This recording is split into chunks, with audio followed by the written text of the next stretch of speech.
Yeah, truly speaking, we all say Ghana is the gateway to Africa, and for my studies, I know it's the center of the world. And before you can even draw a circle, you put this compass at the center. So everything starts from the center. So if we want our economy to grow, we must start from the center. If we want peace, we must start from the center. If we want to see the world unite, we must start from the center.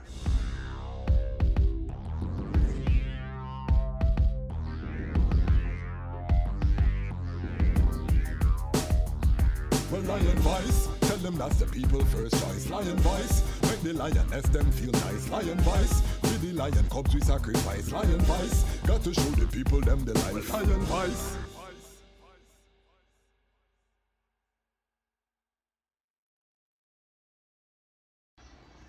Greetings in that divine name of His Imperial Majesty, Emperor Haile Selassie the First, King Rastafari. This is the Dejazmatch Kwasi, and this is the Lion's Voice. And today, I'm here with a very special guest. You all know this channel is about building, maintaining your kingdom while navigating Babylon jungle. I have the jungle Rasta here. I'm here with none other than the great Kojo Kombolo. The brethren is doing powerful works here in Ghana. He's working with the Rastafari community on the ground here. He's the host of the #1 morning reggae show in the country. I just finished the show with full of vibes, full of energy, and I just want the people them to see creatives all over the world what you can do with hard work and determination. Please, my brother, introduce yourself. Yeah, man. Respect everybody. Greetings to everybody watching wherever you are. I say big up yourself. You know, my name Kojo Kombolo. Kombolo in Jamaica means colleague, but my name is Kojo Kombolo. Kambalo, that is English. That means Kambalo to the King of Kings, His Imperial Majesty. And Kojo, as I was born on Monday, from the Akan tradition, when you're born on Monday as a male, that is Kojo, and the female is Ajwa. So that's Kojo Kombolo. And I'm a radio presenter at the University of Ghana Radio Universe every Thursday morning from 9 to 11, the hottest, the toughest morning primetime reggae show in the capital. And I'm an artist, and we're recording artist. I produce my own stuff. I'm an engineer too. I'm a promoter and a sound man. Okay. So we have to do some collaboration. Let's get that out of the way first and foremost. Yeah. What software do you use in your studio? Aside now I'm using Cubase. Cubase. Okay. I noticed Cubase seems popular in Ghana here. In the West we use Pro Tools a lot. And Logic. Yeah, and Logic. So tell me, how did you start in music? Actually, my dad was into music. Like, he used to love UB40. He used to follow UB40 wherever they're going. You know, he used to travel a lot. And my big sister was also part of one gospel musician, like gospel group, way back early when I was a youth. So I got inspired from them, and we used to listen to music a lot. So actually I was into hip hop. I love hip hop. Naughty by Nature was my icon, you know, when I was a kid, you know, because Daddy travels and he comes back with video, cassette, video tapes, and we have to play and watch them. So it was more even video than audio. You know, so but then I took it professionally when I was in the secondary school. That's Tech. That's why I took it professionally, you know, started recording my own demos. Then I think 2007 I won the best dancehall artist. There was a competition on radio, and I was the best artist, you know, the best dancehall artist in Ghana. That was 2007. So that's why I got the exposure, and people started hearing about Kojo Kombolo in the industry. And since then, I've been working hard, as you said, Actionist. We just don't talk. I've been working hard, produce a lot of works, produce a lot of artists. I've toured Europe. I've been in Jamaica, played with Sinsla Kolonji. Beautiful. Yeah, but yeah, that's how I got. So I took it professionally. That was 2007 when I got exposure. Give thanks. And how did you end up here at the University of Ghana, this beautiful campus? Okay, actually there was a virgin, big up Inches, anywhere you find yourself. You know, he gave me the opportunity to be here. He was the host, and then he has to do his masters overseas. So he traveled. Then before he left the country, he called me and he said, "No, Kombolo, I want you to take over." And I suggested the next version, and the virgin was like, "No, I can't do any voluntary work again. I'm tired of this voluntary work." And so the authorities were like, "If it's not Kombolo, then we're going to give it to a student here." And I realized if a next student take it, it's going to shift the whole idea. Yeah. So I was like, okay, why don't I do it? Because I have the people. I was the first even artist to start organizing shows in Ghana here. Okay. Like in ghettos. I've put Shatawale, Stoneboy, everybody on stage when nobody was even paying attention to reggae dancehall music in Ghana. Okay. So I was putting up shows from the ghetto, from every ghetto, and I used to celebrate His Imperial Majesty Day. That was 23rd July. That's Judah promotion. We have seminar in the morning, then we have show. We have the entertainment in the evening. Okay. So when he called me, I was like, I've been doing this on the street. It would be nice if I can come on radio now and promote the artists again, because it's the same work. Because we promote them on the street, but nobody's playing their music. We have few reggae presenters in Ghana here. Yes. So I was like, it's needful for me to be here so I can really promote the youth then. So that's when he called me. I said, no problem, I'm going to do it. And I've been here for 3 years now. Okay, positive. So you didn't actually go to the university here? You were not a student? No, because I was before I was working at Radio Universe. Yes. Then I left to Switzerland. Okay. So I was schooling and I decided to come back home. So when I came, I've been doing this from ages. So I was like, no, I can do it here. Because I wanted to do radio in Switzerland. Okay. But then I said, why don't I come home and help my people rather? What was it like because I grew up in Toronto as a Jamaican, born in Jamaica, grew up in Toronto. What was it like for you as a Ghanaian in a place like Switzerland? Whoa. Oh, like the respect I got was massive because of His Imperial Majesty. Yes. Because they see you, treading the path that the Almighty Jah already there. Yes. So then the respect was there. But then living in Switzerland, it wasn't easy though. Because you know where you're coming from, the way people see you, the perception they have. But I think Switzerland is a place that they have different people, all kind of people from different countries. Yes, yes. So the culture is like they have different culture merging, and so people understood my concept. Like even in the school, when I was in the school and the professors come to class, sometimes they spend even 30 minutes watching YouTube, watching my videos in the classroom. Because they see like a superstar, you from Africa, and the way you keep yourself. Yes. I'm a man of principle, Yes, sir. and I'm very disciplined because my dad and mom was in the military. Okay. So I've been a disciplined youth from day one. Okay. So I was very disciplined there. Although it's not our country, that's not the place we're from. But one thing I believe in this life, there is more education in traveling. Yes, sir. Because His Majesty traveled a lot, and I realized he did a lot of things in Switzerland. That is why Switzerland understand our culture. Okay. Yes. So it was quite easy for me in a way. The famous speech to the League of Nations took Yeah, place there yeah, in Geneva. yeah. So that makes sense. I want to talk about the economics of being a creative. I started the Association of Rastafari Creatives, so we're very keen on the economics. Yeah.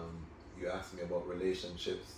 I talk about relationships. Relationships cannot be sustained without money. Money, it's true. Because you find a young lady, you have children, little more you need Pampers, you need a place to stay. You need. So how have you found it as a creative, making money?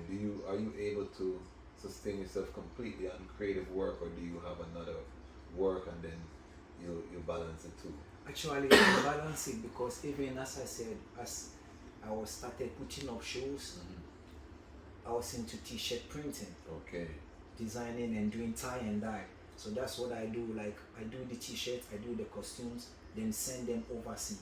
Okay. Before I used to send them to America and take books so we can read. Yes. But as you said, we need money. So later I was like, okay, we have a lot of books now. So can we trade? We want physical money now. We want the currency. So that was what we used to survive. But it got to a time those links because people got, like everybody started doing t-shirts and it was all over. So now, you get all the money is not coming to you. Yes. And I realized Ghana also shifted from the printing works to the kente, like the how do you say, GTP, batik and all those things. So it kind of limits those people doing the t-shirt printing business. It kind of limits it for a while. But then, let me say, for some time now, creative acts living in Ghana is very hard to sustain. Yes.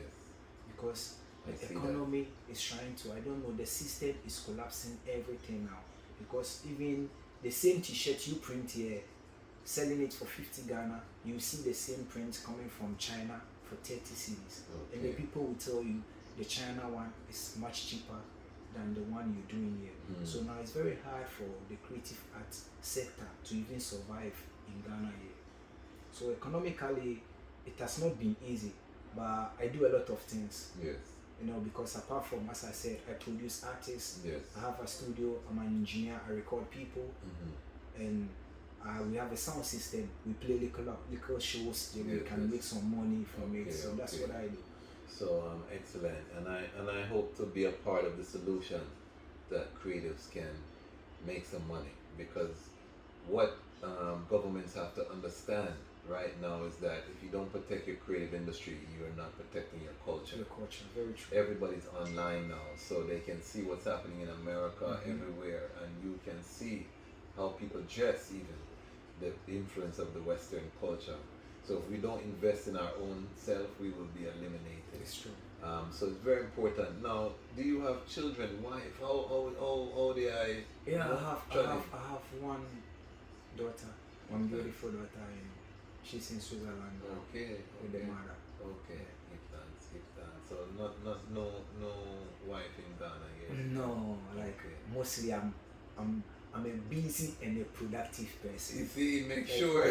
But I spend time with my daughter a lot. Yes, I travel like the August. It was her birthday in July, so I just surprised her. I took myself there as a birthday gift. And I had time with her, and we always talk on phone. I'm also recording her same way. She has her first album ready. She's 11 years now, but yeah, she has her album ready already. Beautiful. Fathers, make sure you're involved, especially with your daughters. I have a daughter, so I know that when they touch the heart, the daughters know how to touch the heart. So let the people know what projects do you have, how can they get in touch with your movement, how can they support your movement? Actually, now I just released my EP. That was April, and I'm still pushing. That is the incoming called EP. Yes, I have 6 songs on it. Incoming called EP. It's like a storytelling. It's about trading. Fela and Dada. I put up these 2 characters, Fela and Dada. So when you listen to the song, I've been changing my voice to be Fela and to be Dada. And it's a very interesting story. You have to go out there. You can get it on AudioMark, DistroKid, Amazon, iTunes. You can get it there. And I also release 2 singles every month. I started from January. So every month I release 2 singles on the same rhythm. So 1 rhythm, 2 songs. 1 rhythm every month.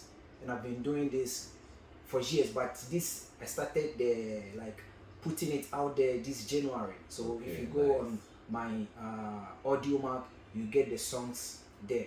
And I also have my Ancestral Code album out there. Now I feel people doing dubsteps. Yes. The dubstep is now coming in Ghana, but we started doing this way back, and I recorded all those songs in Ghana, but produced in Jamaica, Italy, and give thanks to Fata. I don't know if you get a chance to watch this. Fata, Uncle Studio in Jamaica. You did a great mastering for me. Give thanks. That's why it was one of the biggest reggae album in Ghana.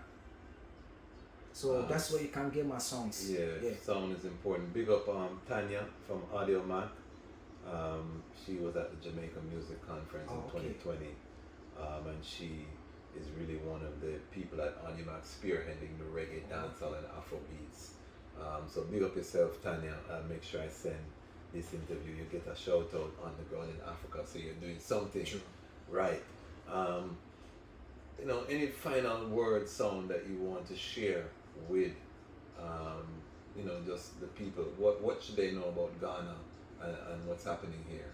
Yeah, truly speaking, we all say Ghana is the gateway to Africa, and for my studies, I know it's the center of the world.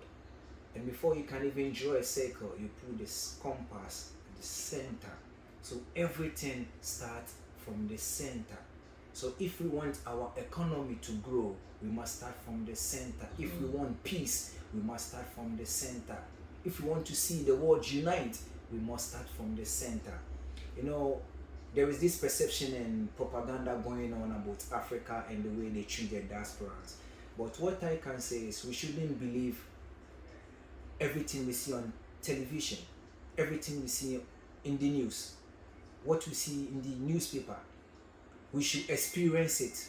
Repatriate yourself, not just the mind. Repatriate the body and experience it yourself. Ghana is a nice place to be. Big up to Habisha, they're doing some great works. People are coming in. Let me tell you, Ghana is never a third world country. No, sir, it's a first world country. Because the world economy, even most of the people depend on Ghana, they depend on Africa. Second country when it comes to cocoa production in the whole world. So we're doing great. When you go to Switzerland, they have the best chocolate, but they don't produce cocoa. So then you should know where the original cocoa, the raw cocoa materials are coming from. I would love the people to come, experience the life there, communicate with the people. See, communication is the key. Because we don't communicate, that's why we believe everything Babylon said.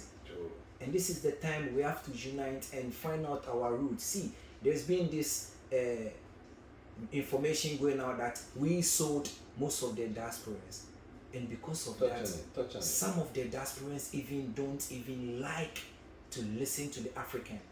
You see your fellow African in foreign, and because maybe they were born in the States, they call you African, but we all African. It's just propaganda. How would I say, my brother, for what? For gunpowder? For the Jesus image? No, it can't be right. All those things are false news. We were captured.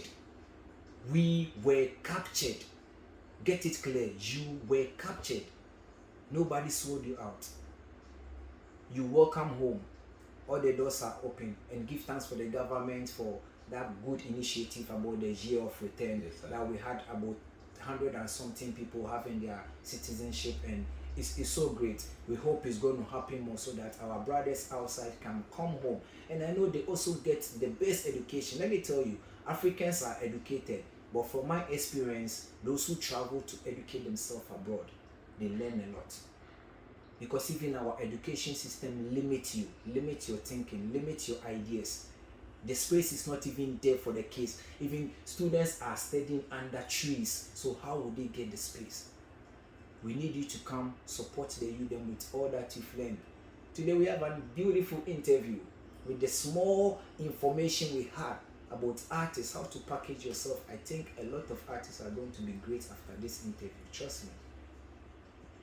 Well, we want to thank you for giving your voice to the lion voice, because you're a lion, so you have to roar up on the lion voice. And you know, we are going to try to bring this type of content to you directly, so you hear directly from someone in Africa about these rumors about we sold out Africans and not understanding the dynamics. And we can do a deep dive into the scholarship around that whole area. But for now, I just want to thank my brother for giving me a few moments of his time. He's a busy man now. And we want to just thank you. And we say, as always, the time has come for the lion to tell his own story. See that. Rastafari. Lion voice.